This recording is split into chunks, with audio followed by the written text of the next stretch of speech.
In Chapter 6 of The Great Gatsby, we learn about who Gatsby really is and the truth about his past. Not as Gatsby retells it, but as it really happened. We don't get to meet any new characters, but we learn a little more about each character that we have already met.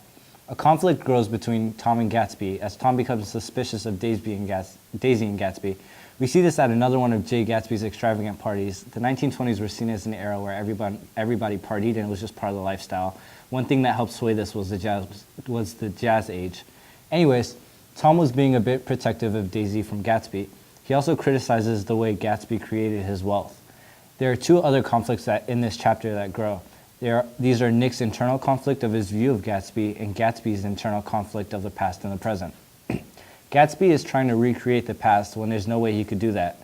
Nick is on the outside witnessing this, and his view of Gatsby changes. He's starting to see Gatsby as a man who is too hopeful for his own good. The main themes in this chapter are those of time and hope. But his heart was in a constant, turbulent riot. The most grotesque and fantastic conceits haunted him in his bed at night. A universe of ineffable gaudiness spun itself out in his brain while the clock ticked on the washstand and the moon soaked with wet light in his tangled clothes upon the floor. Each night he added to the pattern of his fancies until drowsiness closed down upon some vivid scene with an oblivious embrace. For a while these reveries provided an outlet for his imagination. I need my glasses. This paragraph almost seems a bit too descriptive as he goes into the intricate mind of Nick Calloway, listing components of this somewhat fantasy of his.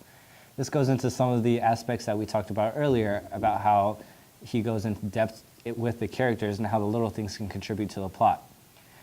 A universe of ineffable gaudiness spun itself out in his brain while the clock ticked on the washstand and the moon soaked with wet light his tangled clothes upon the floor.